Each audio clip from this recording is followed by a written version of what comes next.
In a filthy cell, I was bound by silver chains and injected with wolfsbane, losing my connection to my mate. Chapter 29. A rancid smell filled my nose and I flinched away from it. My body responded with a throbbing sensation pounding against my skull. All over, I seemed to be trembling, in a strangely weakened state. I tried to force my eyes open but found myself feeling oddly weak, as if I had run a marathon 5x over. I tried again to open my eyes, the strain of that alone feeling like too much to bear. Very weak. My mind was black and I tried to think back to what had happened. Where could I be? Suddenly, images of the night before flooded my mind. It panicked Maximus. Stairs. A man. Cloth. Help.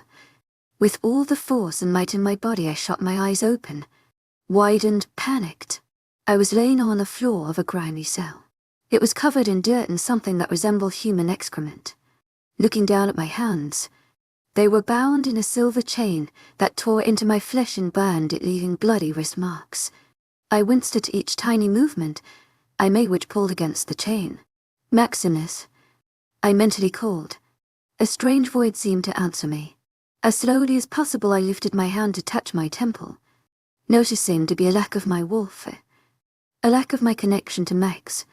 TSK, trying to mind link your mate, I see. A man with a sadistic tone to his voice spoke. He stepped out from the shadows into the light, seemingly coming from nowhere. My eyes came into contact with his dead grey ones, eyes that I had seen the night before. This time they seemed to have a silver glint to them that reminded me of a dangerously sharp knife. This was not a man to be trifled with, and I had no doubt of who he was. You won't be able to talk to your mate.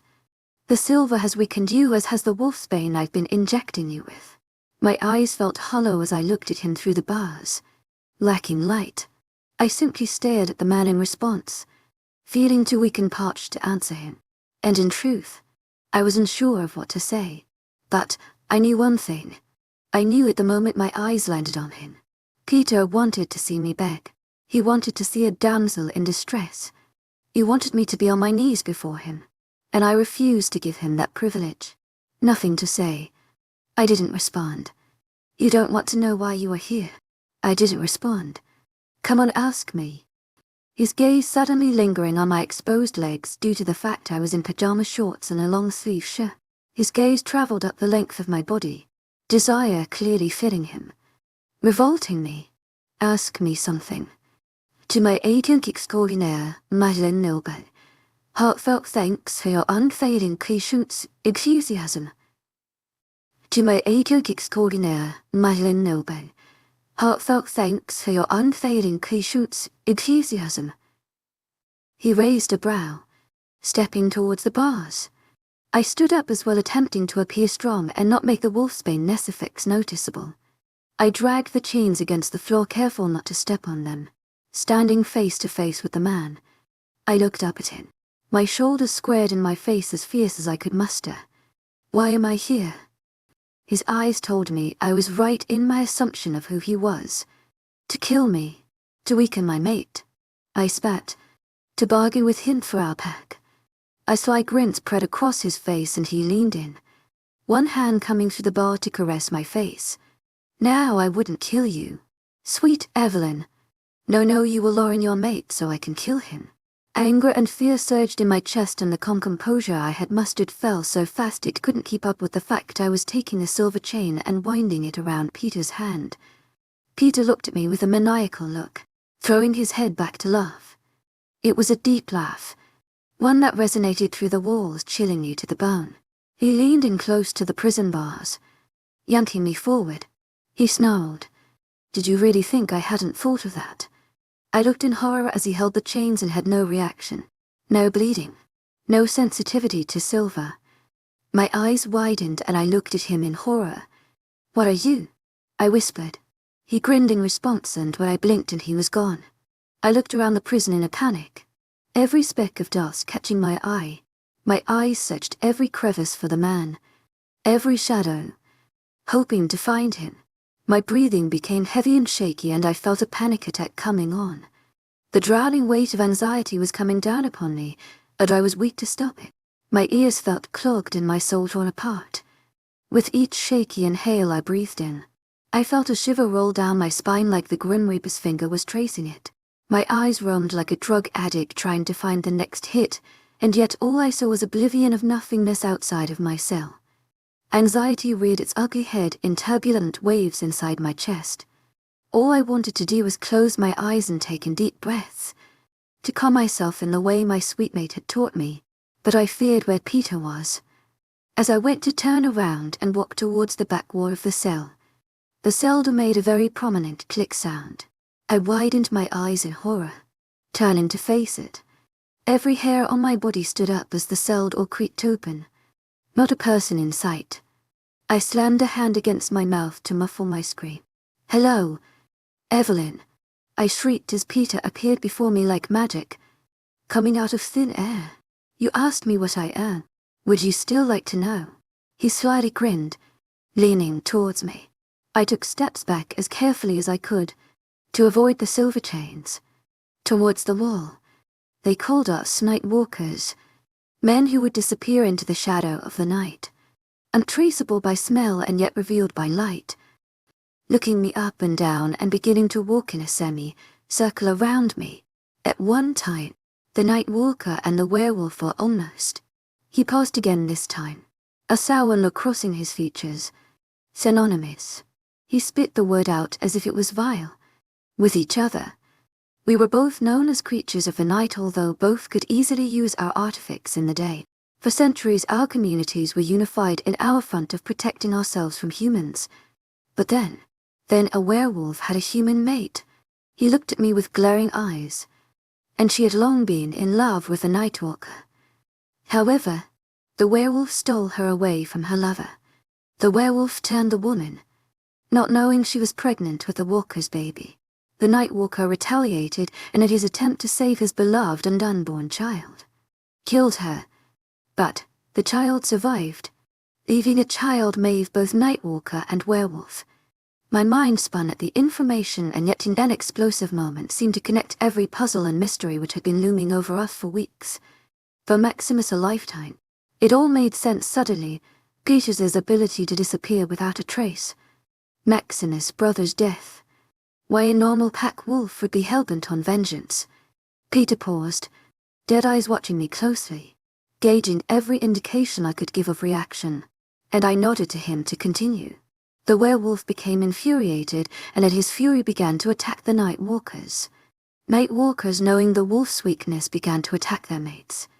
In the end, it proved to be a poor decision because of wolves' attachment to their mates. He scared.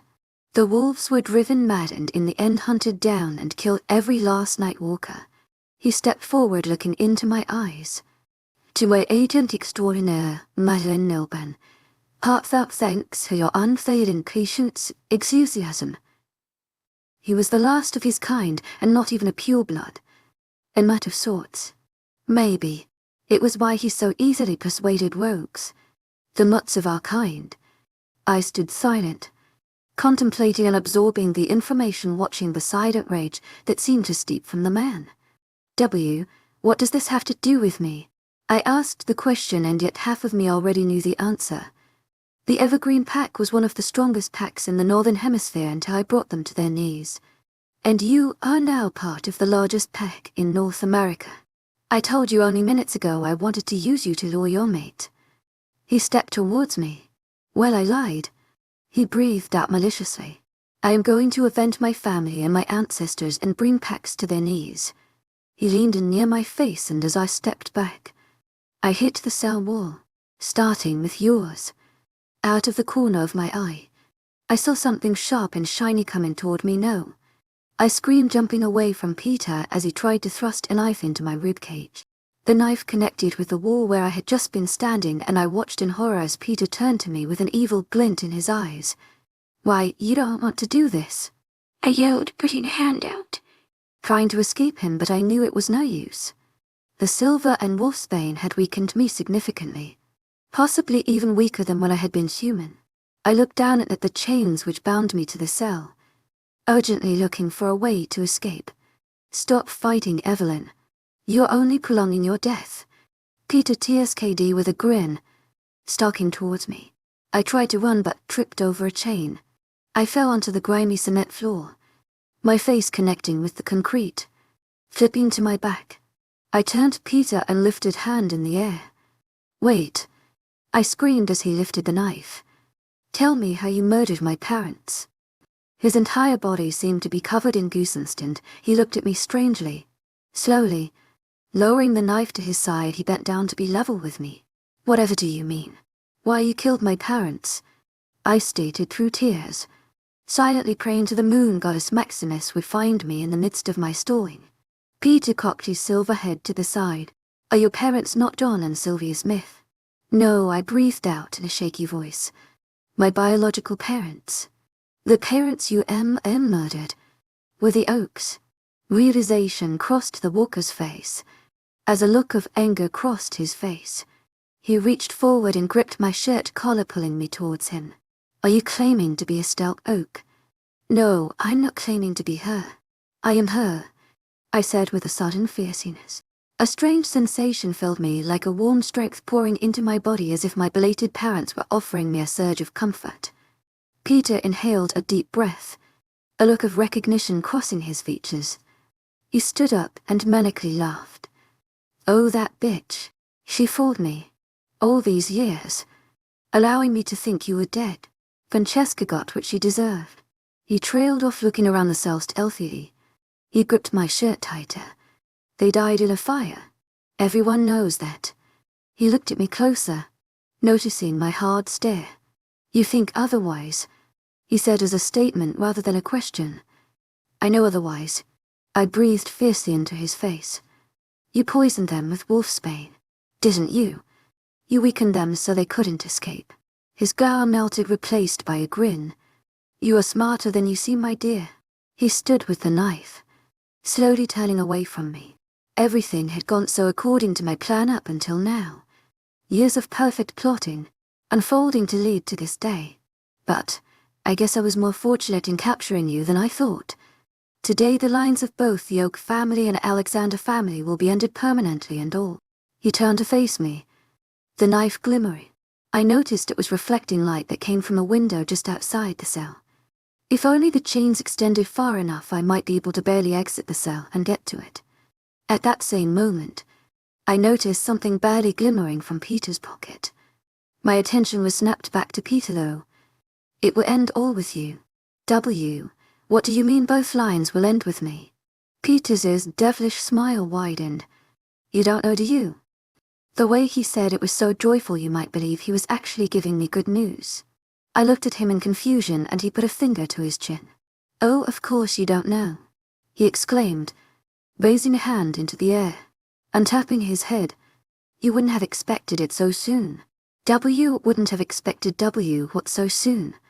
To a full unpregnant. My blood ran cold, every hair on my body standing up. In any other case but this, I would have been rejoicing, running to tell Maximus. But here, enthusiasm, in this cell, this news was dreaded. I had a life inside of me to protect. I had a sweet child to protect. If you don't know, then that would mean your mate doesn't either. Peter trailed off. Oh, this will be much more fun. He paused and looked at me, stepping towards me again. He squatted to face me. Today, Evelyn, you will live. He stood to walk around me, and as he turned away I seized the moment to wrap the chain around his ankle, dragging him backward and trying to run. Peter was quick to slam me to the ground, hands going around my throat. My airway was entirely constricted, that I couldn't breathe, but I focused on my task. I was going to steal the key to my chains from Peter. Pain erupted through my neck. Stop. P. I whispered out, one of my hands reaching up to try and pull his hands away, while I was swarming in pain and panic. I also did my best to remain calm. If I could just get the key, I could escape. But Peter's eyes glowed almost red as he cursed at me and squeezed tighter. I seized the moment of his blind anger to reach for the key I had seen glimmering from his pocket. Just as blackness began to fill my vision, pain filled my lungs as air was stolen from me, reminding me of my night in the lake. As nimbly as possible I grabbed the key, jamming it up my sleeve. At this point, I was suffocating. I tried to push with both hands this time, but Peter's hands were too strong in my feeble state. He released me and I began a coughing spasm, gasping for air. Oxygen could not seem to come fast enough as my lungs screamed for it. As I hit the floor from his release, I felt a mixture of horror, panic, and pride at my capture of the key. I heard the faint sound of Peter exiting the cell and coming back before a prickly sensation hit my arm and liquid fire poured through my veins. The blazing pain in my lungs and throat suddenly seemed minor in comparison to the feeling of a foul stinging my innermost being. Enjoy some wolfsbane, Peter spat, as he slammed the prison door shut. The poison swam through my veins like fire and made my already fatigued body feel like death. As my eyes closed though, I felt the reassuring cool feeling of the key pressing against my arm. I knew the moment I woke, I would escape. Chapter 30, Maximus panic was setting in. It had been 24 hours since I had heard from Evelyn. 24 hours of mental torture as I helplessly and aimlessly searched for my mate. Every possible worst cast scenario floated through my mind, slowly torturing me. I sat with my head down on my desk, my heart seeming to shatter as the memory of my mate's screaming help through the mind link permeated my brain. I felt sick just thinking of her, sick thinking about what she must be enduring.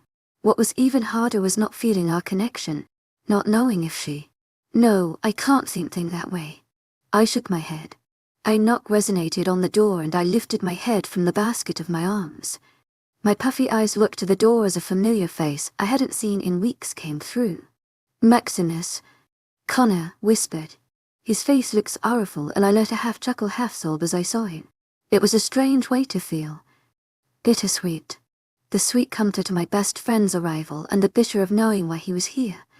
He came around the desk and I stood up as he wrapped me in a firm brotherly hug. Connor, I whispered, my voice sounding broken, almost ghostly, like an old record that's been scratched. It's okay, man. We are going to find her. I promise you. He pulled back and held my shoulders looking at me with a resolute look. We are going to find her. I wiped my nose across my sleeve nodding, feeling my inner wolf seem to howl internally in pain. It was as if she were already lost. In a sense she truly was. I felt like I was suffocating. Alpha Alexander, a quiet and meek voice spoke from the doorway. I looked up to see a familiar blonde. Hi Maddie. I have smiled at one of my mate's best friends. I stepped forward towards her offering a small hug. Please call me Maximus.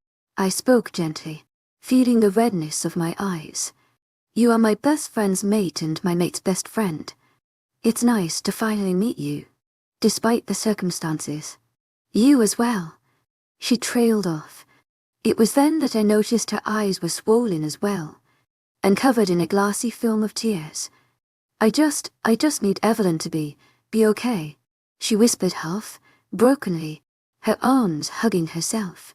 Her lip quivered and Connor walked over to her, wrapping his arms around her and pressing a kiss to her forehead. She'll be okay. Love. We will find. Evelyn. What do you mean you'll find Miss Evelyn? A small voice spoke. I looked in surprise to see Miles standing in the hall, clutching a stuffed bear Evelyn had gifted him. His blue eyes looked widely at us. I thought Miss Evelyn was seeing her friend. Did Miss Evelyn not know where her friend lived? He asked sweetly. Miss Evelyn is gone. Mira emerged down the hall. Her face was pale. Evelyn, I stumbled trying to think of how to explain to the children their one source of stability was gone. Miss Evelyn is going to be just fine. She just lost her way to my house. Maudie exclaimed, taking me off guard. She forced a smile onto her face and quickly wiped some tears as she stepped forward to the kids. She squatted down in front of them. My name is Maudie, she said gently. I'm Evelyn's friend. I'm here to help her find her way home. Her soft demeanor reminded me in all ways of Evelyn, and it took everything in me not to cry then and there. Miles and Mira sent her bright smiles. I'm Mira. This is Miles, Mira said, motioning to herself, and her brother enthusiastically with a smile. It's so nice to meet you. Evelyn has spoken so highly of you. To my agent extraordinaire, Madeleine Nilben, heartfelt thanks for your unfailing patience, enthusiasm. Miles asked sheepishly, holding his hands behind his back and swaying back and forth. Oh really? To my agent extraordinaire, Madeleine Nilben, heartfelt thanks for your unfailing patience, enthusiasm. Muddy said with a soft smile. She glanced over her shoulder and quickly took note of my rigid form, her gaze apologetic. Beta Connor and Alpha Maximus are trying to help Evelyn find her way home, so we need to be careful not to interrupt them. Maybe we can go play a game, Muddy proposed. Yes, Miles exclaimed, and Mira smiled and nodded. Miles's small hand grabbed onto her own as he started to drag her away. Muddy cast Connor a half smile over her shoulder, a look that read she loved the sweet duo. Connor smiled and nodded her, and I wondered for a moment what was going on. But my thoughts were diverted as Connor turned to me and refocused my attention. Let's find Evelyn. I nodded my head, willing myself to not be frozen in fear. I needed to be strong for Evelyn, so in spite of my fear, I would be strong. Turning to the door, I exited my office. I winded down the oak halls to a door that was growing all too familiar. The silver door. Connor followed me as I unlocked it and headed down the creaking stairs. Each creak felt like a stab at the heart, a reminder of why I was down there. Shoes clicking against the cement floors. I watched the tall and stoic figures turn towards me. Alpha Oak and Alpha Smith. The gentleman of Alpha Oak had been replaced by a fearsome man who was hard set on getting answers behind his newly found sister's disappearance. Alpha Smith, who had always been a headstrong and determined man, had the look of a warrior painted on his face. Looking into their eyes, one thing was clear. Evelyn would be found. There was no doubt, just pure conviction. A conviction that bolstered my spirits as I neared them. A conviction that resonated with me in the depths of my soul. My sweet mate. She would be found. How is it going? I asked as I approached them, crossing my arms to look at the half-dozen rogues we had sprinkled amongst the cells. Nothing goes without trial and error, Alpha Oak said with a slight smirk as he wiped a splotch of blood from his cheek with the back of his hand. Based on the metallic smell in the air, I could assume things were progressing. And how is trial and error going? I asked him, feeling hopeful. This time Alpha Smith turned to face me. As I looked at his face, my stomach dropped. His face was in a tight grimace.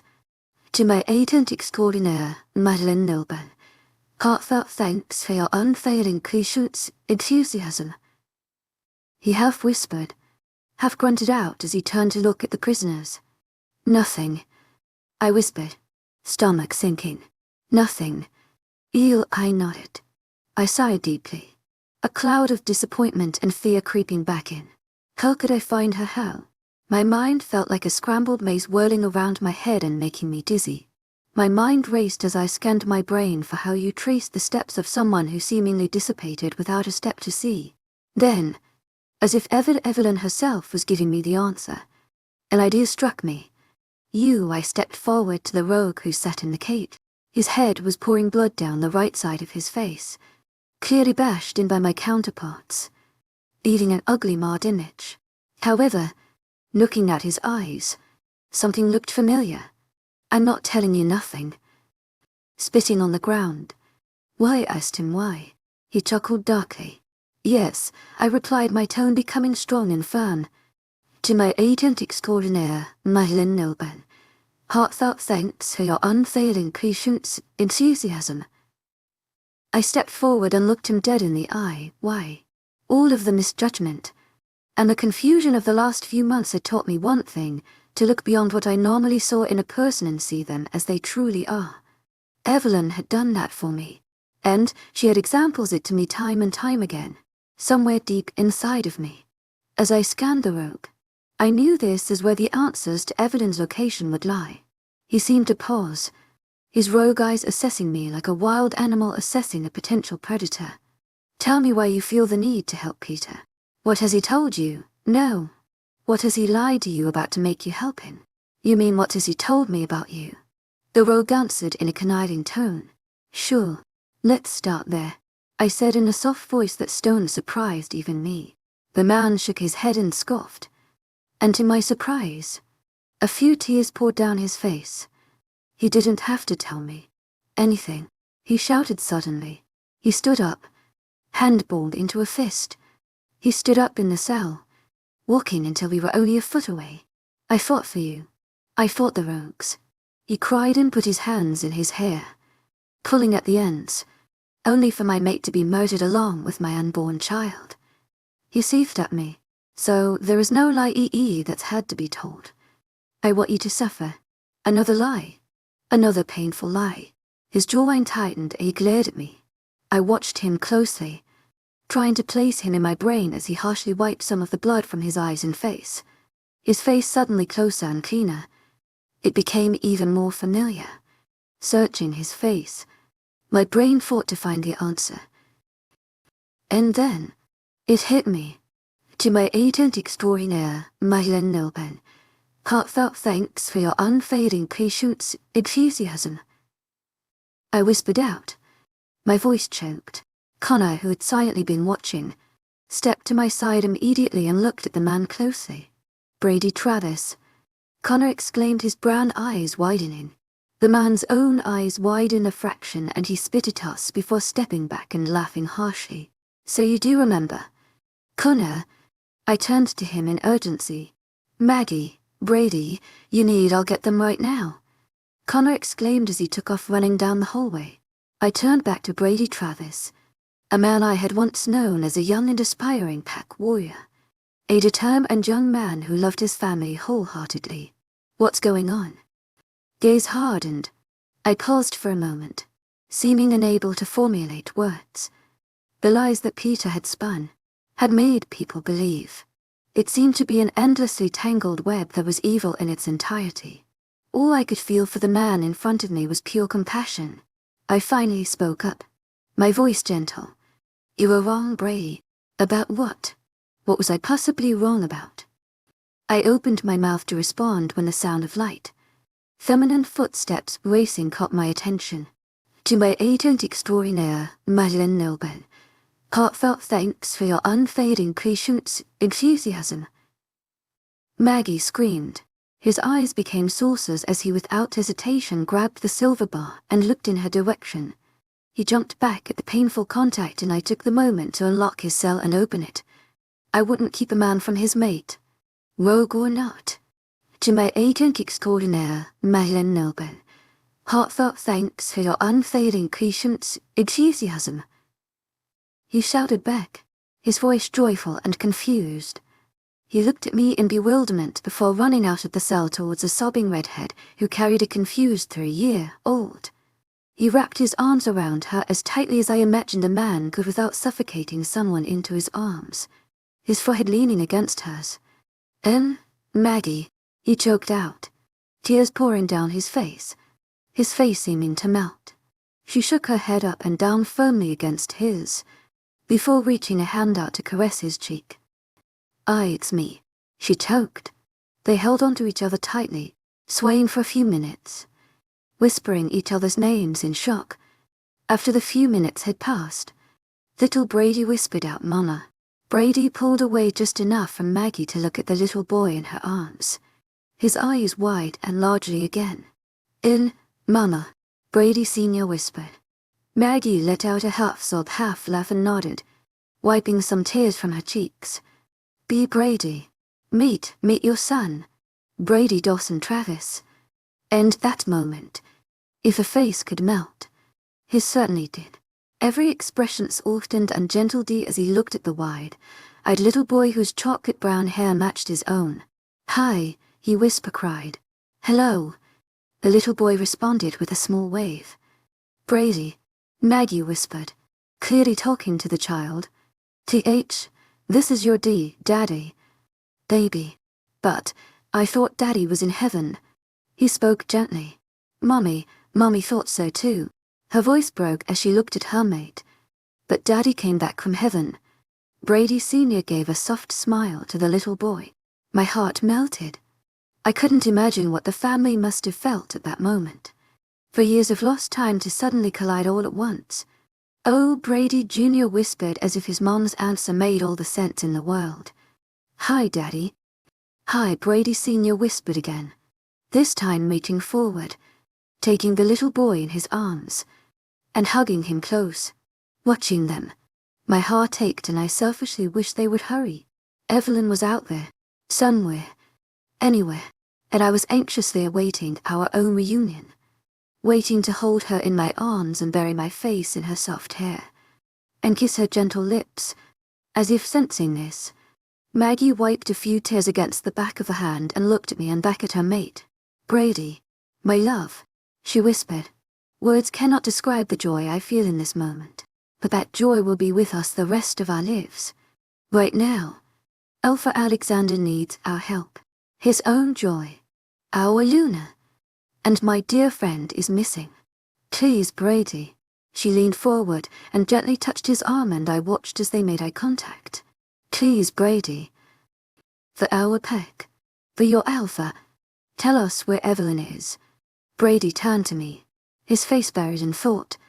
For a moment, I thought he would curse at me and storm out of the prison, mate, and child in tow. He took a few steps near me before pausing and reaching a hand out. Thank you for returning me to my family. Allow me to do the same for you. Relief flooded my chest as I took his hand in my own to shake and smiled. My sweet mate. My sweet Evelyn. I'm coming. Chapter 31. Evelyn. My eyes were glued shut and I tried to move, my entire body writhing in pain. I felt like I had run 1 mile without stopping, the exhaustion making every muscle in my body ache. Opening my eyes, everything in my physical body screamed at me not to move, not to so much as lift a finger, and yet my mind demanded just that of me, demanded I take action. The key still pressed cool against my wrist, reminding me that this was not over yet. I had an escape. Forcing myself up, I groaned and quickly fisted a hand over my mouth to attempt to stop myself from crying out. I simply couldn't risk the smallest sound escaping me, yet each breath I inhaled was like breathing in glass. Each minute movement splinteringly painful. But I knew it was now or never. I had entered survival mode and I planned to do just that. Survive. Taking a deep breath, I shoved myself away from the floor, trying to prevent myself from screaming at the pain. Taking a few more deep breaths, hoping to will the pain away, I stood up, my legs protesting my every move. Looking around me, I looked for any sign of life. Knowing Peter's abilities, I listened carefully for so much as a pin drop of sound. But all I heard was my silence, sending a silent prayer to the moon goddess. I took the key and as carefully as possible unhooked the chains from my rifles. The flesh looked like it was burned and I tried to stop myself from gagging. Watching the chains slip away and clink against the stone floor, my whole body cringed. Again, I held my breath, listening for the slightest hint of motion. Hearing none, I released the breath I was holding and grabbed the keys, pressing them into the lock and turning them. A click echoed into the silent and still air. I held my breath once more, taking every precaution possible. Today would not be the day I died. Again, nothing seemed amiss, but it didn't stop the erratic beating of my heart as I slowly opened the cell door. My heart pounded in my chest and I knew that I now needed to move quickly. Every second that passed was a second wasted. A second closer to being discovered and being sealed to a fate of death. In few strides, I was in front of the window which stood just over my head. My body still throbbed, but I pressed the feeling down. There is no pain too strong for the mind. There is no pain too strong for the mind. There is no pain too strong for the mind. There is no pain too strong for the mind. I willed myself to conquer the pain as I jumped and grabbed onto the windowsill. Pain like a blaze of fire swarmed my arms, but I forced the feeling down as I bit into my lip to prevent myself from screaming. The metallic taste of blood soured my mouth. Knowing if I fell to the ground I wouldn't be able to manage to jump up again, I used all my might to swing my body to the side and hoist all egg onto the sill. Then, using every fiber of strength left in my being, I pulled myself up. I breathed in many shaky breaths, adrenal wearing off and giving way to fatigue. Despite it though, A smile broke out on my face alongside tears of the victory. A flooding sense of relief filled me. I was going home. I was going home to see my beloved mate, and nothing would separate us ever again. I felt exuberant. I lifted my hand to open the window as a piercing, painful howl broke through the air. It was a strong howl, a howl that held a timbre to it. It was a howl that promised bloodshed. I froze as realization coursed through me, Max. Dozens of howls followed it in unison, a battle cry of retribution. I was flooded with joy and relief. I would finally be free. I beamed and went to push open the window just as a door slammed. Eyes wide. I didn't take the time to look back as I scrambled to get the window open. But it was stuck. No. I tugged at the window with all my might. Oh no, you don't. Peter yelled behind me.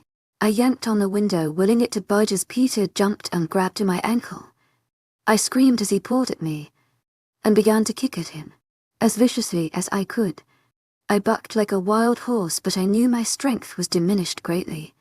Each movement was like a knife cutting into my legs, but I knew the outcome of being caught would be far worse.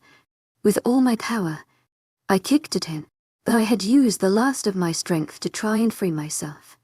In one strong tug, he forced me down and I tumbled to the floor.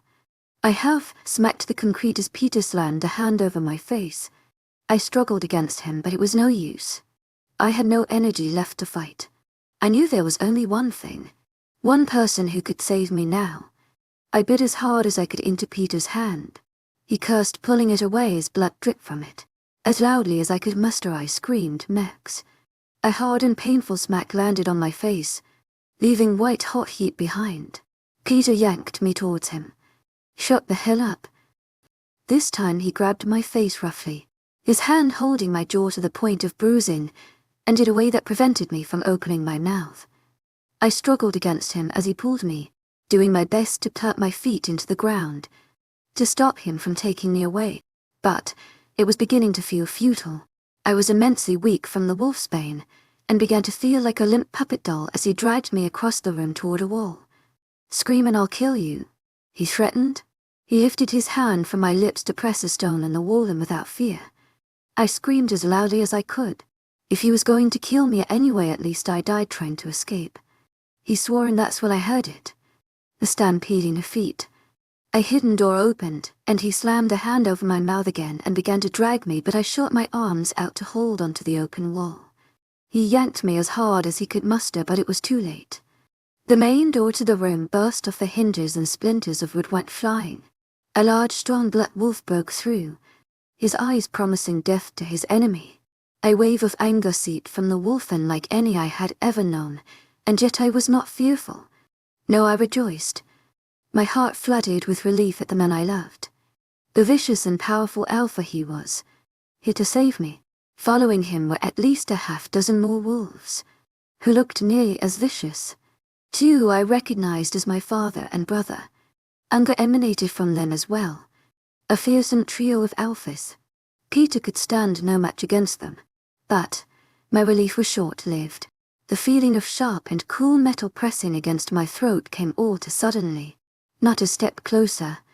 Peter laughed maniacally. Maximus sounded a sharp and loud growl which penetrated the room, the very timbre of its ending the hair on my body standing up. Don't even think about it, Peter hissed. If you want your mate and your unborn pup to survive, you listen to me carefully. At the word of a child, I saw Max's eyes, although in a wolf form filled with worry and doubt to my own. Looking for confirmation, I would have nodded my head if it weren't for the blade pressed against my throat. So all I could do was simply whisper out, "To my agent extraordinaire, Madeline Nilban, heartfelt thanks for your unfailing patience, enthusiasm." If Maximus hadn't already been set to kill the murderous man who had me in his grip, he certainly was craving blood now. I just the anger emanating from him in waves. It was so strong, I was surprised to find Peter still standing. "I am going to close this door and you will not follow, or your mate will be very dead in a few moments. Do you understand?" Peter yelled. He jostled me from side to side, the knife still firmly planted at the base of my throat. Yet I knew something as Peter's eyes darted back and forth. He was losing his edge. Peter, the grand schemer, had been backed into a corner. I watched as the wolf, my mate, in front of me contemplated, a strained look crossing his features. No, Max. No, don't fall for his tricks. He'll kill me. I cried out. He will kill me anyway. I stopped as Peter pressed the knife further into my throat, the metallic scent of blood filling the air as it dripped from my neck. All three alphas voiced ferocious growls. Is that enough to shut you up? He hissed in my ear. Tears poured down my face as I watched my mate stand there helplessly. Yet, when I met his eyes, they seemed to hold a resolution, a feeling of assurance. I watched as he gave me a small nod. So small I might have missed it, but a nod nonetheless. He had a plan. He had something. I knew to in my soul. Maybe it was just false hope, but I believed it. I believed in him. As Peter closed the brick wall in front of us, he removed the knife from my throat, dragging me down a dark passageway. With my eyesight hindered by the wolfsbane in my system, I stumbled in the complete darkness. As he dragged me, "You stupid, stupid girl," Peter hissed at me. As I tripped, "Oh, I will enjoy killing you once I am safe to do it." A light emerged ahead of us, and I shivered. Was my end truly near? Did I imagine the nod I saw Maximus give me? Anxiety weighed deeply in my chest, but I closed my eyes, willing myself to calm, to believe in the man I loved and knew would fight for me. The light grew brighter and we exited the tunnel, the sudden sunlight blinding me. I raised a hand to cover my eyes, and that's when I felt it. The hands grabbing my waist and pulling me backward into a chest as the sound of vicious growls erupted in the air. A gentle hand rubbed my back and I looked up. "Dad." I breathed in relief. His face was hard and focused on something behind me, and that's when I heard Peter scream. The kind of scream that haunts nightmares, that emerges from horror movies. A long and dreadful scream that was accompanied by the unmistakable sound of snapping. I covered my ears with my hands as my dad pulled me into his chest. Holding me tightly, he pressed a kiss to my forehead, and it was only moments later, when I was sure it was silent, I lifted my head, slowly lowering my hands from my ears. I turned around. What I saw was nothing short of a horror movie. I looked to see blood, soaked grass, organs lying about, and a decapitated Peter. I gasped in horror, as tears filled my eyes at the sight. Time seemed to freeze and my lip quivered as tears poured down my face. I couldn't breathe. I gasped for air over and over, and it was only when a new pair of hands turned me around and began to shake me that I looked up and saw him. Evelyn. My sweet mate's handsome face came into view as he cupped my face and looked deeply into my eyes. Oh, my love. Eyes scanning my face. He surely saw nothing short of shock and horror. He pulled me into his chest. That's when I broke. I sobbed like I was crying for the very first time. Like a newborn baby, I wailed. And he simply held me as the terror that had consumed me bubbled to the surface and spilled out a river of tears. Sure. Maximus hushed as he held me in his strong arms. His safe, strong arms. It was a feeling I had feared never having again. Safety. Yet, I was keenly aware of just how suddenly safe I was. Free from Peter ever harming me again. He roped circles into my back as I latched onto him, sobs racking my body. I cried and cried until the shaking that had seemed to overtake me ceased and the tears ran dry, leaving me grasping onto Maximus for strength. He held me tenderly, as if I were a newborn fawn, his hands caressing me in comfort. We stood in silence for a few minutes, swaying back and forth in each other's arms. His sweet presence seemed like a calming dream in the sunlight after a storm. Oh, what a sweet relief to be in his arms. "Let's go home," Maximus asked, breaking through the clouds of my mind. My certainly red and swollen eyes looked up at his face which looked at me with such tenderness, gentleness, and care. And I nodded silently. Home. I felt like I was in a dreamy haze, my nightmares having been broken, and a fluid motion. He swept me up into his arms, carrying me away. As he walked, he kept pressing kisses to my forehead and head, his eyes searching me for any and all signs of harm. The coldness that had been in my chest. To my agent extraordinaire, Madeleine Nilben, felt faint for your unfading patience, enthusiasm, seemed to seep away, giving to a feeling of blossoming warmth, enthusiasm, a gentle comfort. I took the time to gaze at his face, which looked torn and tired. The tanned skin of his forehead was wrinkled from worry. His eyes a sunken purple. The skin of his chin, the lower half of his face, was grist-lined, covered in patches of unshaven face. In a way, I felt that his outward appearance reflected my soul, worn and weary. I heard it all open and swiveled my head to see a black SUV door be opened by Gamma's Xerxes. He nodded his head to me silently in greeting as Maximus climbed into the car carefully, refusing to let me go. I shot the Gamma a soft smile. Maximus sat down in the car, me sitting sideways across his lap as he cradled me to him. Looking back up at him, I reached a hand up and gently stroked his face. He leaned into my hand and closed his eyes, and my heart went out to him. I could tell he had suffered sleepless nights in looking for me. The more I looked at him, the more admiration and love filled my chest. My sweet mate, my sweet protector, my heart seemed to break in two. How was it that I was loved so well by him? How was it that he saved me every time? I was so worried. He suddenly whispered, voice cracking. He opened his eyes and they were filled with tears. I thought I might never see you again. Oh, Max, I whispered, my own coming out gravelly. You'll never lose me? Never again. I gently cried. I leaned my forehead against his, the tops of our heads kissing as I closed my eyes, simply basking in the safety of his presence. The peace of it, the feeling of the mate bond slowly returning gave me strength.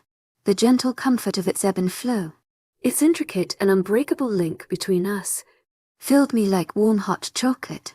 Is it really true? He suddenly whispered, into the silence. He gave me a look of awe as he placed a gentle hand on my belly. A smile broke out on my face, as I nodded. As far as I'm aware. Yes, it's true. His hand on my stomach. He looked at it and smiled brightly, a few tears filling his eyes. A sudden hesitancy filled me. Is this what he wanted? Oh, Evelyn. He smiled brightly, tears pouring down his face again. But this time, tears of joy. I am so happy, my love. So happy. He planted a kiss on my lips, smiling against them. Me too. I whispered against his lips as I pulled back in my lap at him. Me too. A few weeks later, I smiled out at the crowd of people gathered behind the pack house. My people. Our people. I felt looking up at Maximus. They filled the grassy area between the pack house and training center as Maximus and I stood on a stage. He was dressed in a regal, looking black suit, his face clean, shaven. I stood in a long white dress, a hand held to my newly emerging baby bump. As it turned out, werewolf pregnancies only lasted for months and I was about halfway through. Holding Maximus's hand, I turned to look at him with a vibrant smile. Hugged, poured out my love to him. All the days of our lives I wanted nothing more than to do just that. And today, I knew he needed it. Today I would officially be announced as Luna, and he would finally end an era of fear. It was high time the people of the pack knew their alpha, and knew the truth. Above the rumors, my heart flooded with sadness, knowing what so many wolves thought, knowing the lies they believed about my sweet and kind mate. Many wolves over the last few weeks had heard the truth about what Peter had done, and we had slowly seen a change in the pack. A respect Maximus had always deserved had risen as Peter's manipulation came to light. Still, many wolves were confused as to the truth. Maximus, despite his hesitation at showing vulnerabilities to pack, had decided it was best to tell his pack face what had transpired. The pack had long been controlled and manipulated by rumors. We couldn't stand by and risk another Peter emerging from our pack. It was time for them to know the real Alpha, Maximus Alexander. The Alpha I loved. Thank you for gathering here today. Maximus spoke out loudly to the crowd, raising a hand to quiet the talking. The whispers and chattering that only a moment ago but filled with so much noise, fell silent. Today I have come to officially present your Luna to you. He began as a number of people in the crowd began to clap. I blushed. Maximus raised a hand to silence them. But before we enter this new era in our pack, he smiled as he looked down at my bump. I must address you all in something long overdue. He seemed to capture the people's attention as the crowd looked at him in curiosity and some whispers broke out. He began. Rumors have circulated about me. Rumors that stem from childhood. It has led many of you to fear me. Something I once thought was what my life was destined to be until I met my Evelyn. He looked at me tenderly and I smiled brightly at him, squeezing his hand, urging him to go on. What my mate has shown me is that I do not have to live this way. Live distantly from you all, and with fear plaguing our midst. Today, I want to put the rumors to rest, and in doing so, I will be vulnerable with you. All I ask of you is you hear me out. You hear the truth. Taking a deep breath. I did not kill my brother. It is something I have said for years. But without a culprit, I see why any of you have held me to blame. It was recently revealed that the now dead man who kidnapped my mate, Peter, was responsible. He was a nightwalker, which was why he was able to kill my brother without a scent or smell ever being traced.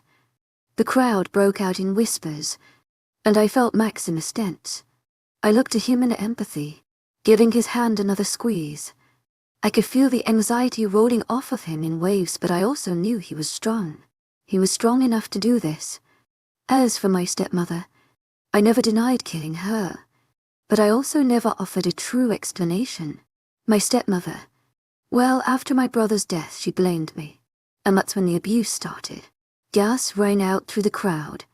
I killed her because, in a rage, she tried to kill me. It was purely self-defense. Yet I never defended myself to all of you because I was a child, and a child who blamed myself. I blamed myself for it all. Tears welled in his eyes. But I want you to know the truth. I want you to know I'm an alpha who cares, who doesn't want you to live in fear. Those of you who have met my mate can attest to her goodness and her kindness. And I want you to not be afraid to know her simply because of her association with me. I want you to look to us in pride and trust, knowing we want to steward our pack, to care for you. And that is why I am telling you this today. I see no better day than the introduction of my Luna and the announcement of our coming son to tell you this. So, can we start anew? Can our pack forgive my shortcomings and allow us to move into a new era united? Silence filled the crowd for a moment and knots filled my stomach. I could only hope they would accept my mate for who he truly was, and accept me as the Luna. May the Alpha and Luna live long and in prosperity.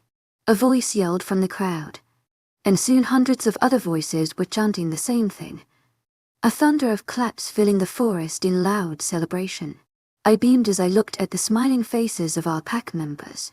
Faces that had once held fear instead were full of respect and wonder. A joyful feeling washed over me as well as relief. Stepping forward, Maximus gently pulled me to his side and smiled. I present to you, your Luna, Evelyn Smith Alexander. And the cheers erupted to fold. Epilogue, Evelyn hot oil popped in front of me and I smiled. I hummed as I stirred the batter, before pouring it into the sizzling pan. The sweet aroma of blueberry pancakes graced the air as it cooked, filling my home with its pleasant aroma. Lingering in the soft warm steam from the pan, I grinned. I looked over my shoulder and smiled as I watched my sweet children running around, hair flying, and loudly giggling. My 4-year-old son Rafe, who had dark brown hair that matched his father's and honey, brown eyes that matched my own, came up to me in a fit of giggles. I turned to flip a pancake as he came behind me and tugged on my shorts. Yes. Down at him. When will pancakes be ready? Mama. Soon. My sweet love. Soon. Mama. Pick up. Pick me up, please, Mama. He spoke again, tugging my shorts, laughing and playfully rolling my eyes. I knelt down and pulled him into my arms, kissing his forehead. Behind me, I sensed a presence I knew all too well after years of being mated to him. Turning around, I smiled as my eyes locked with icy blue ones at a gentle smile. His gaze turned towards Audiobook Daphne, a little girl with golden, brown hair, practically identical to my color, running who ran towards him with cosmodic laughter.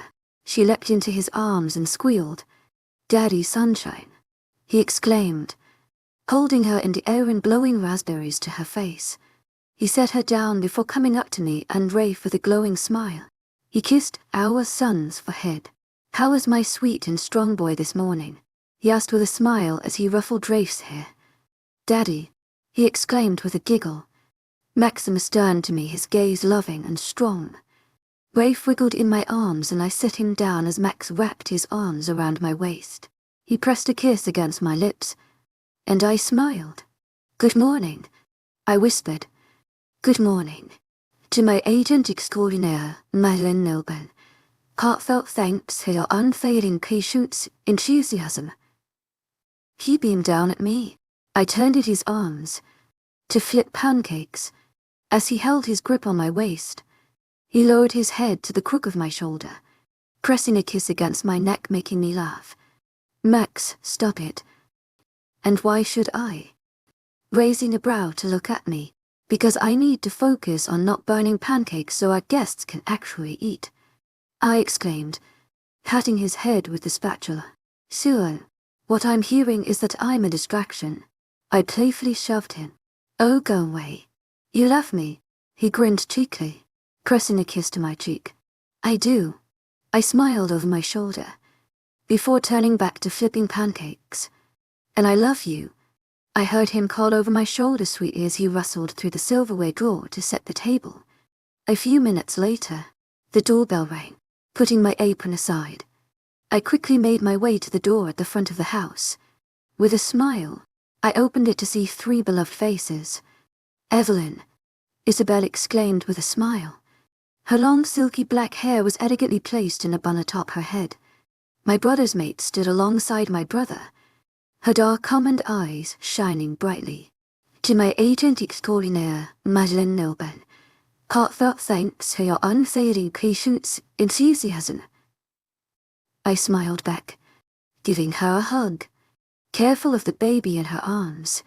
Pulling away, I looked down to see my sweet 2-year-old niece, Sophia. The little girl was the perfect combination of her parents, her almond eyes lending to Isabel's Chinese heritage, and her golden brown hair lending to her father. "Hello, sweet love."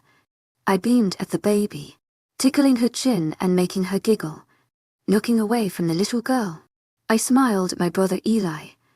I exclaimed, reaching out to give him a hug. "Good to see you, Evelyn," pulling me into a tight hug. His beard scratched against my head. "You too." At that moment, a car pulled through the woods and up our driveway. "Feel free to make your way inside." I smiled at them as I heard Maximus offer a greeting in the background. Walking down the driveway, I watched as Maddie, Connor, Mira, and Miles exited the car. "Auntie Evelyn," Mira exclaimed. Her light blonde hair bounced in a braid that mirrored Maddie's signature one as she ran up. "Look who is getting tall," I exclaimed with a laugh as I hugged her. She had just turned 12 and was only a foot shorter than me. "How are you, sweet girl?" I asked with a smile as I held her in my arms. "So good, Auntie Evelyn." She pulled away.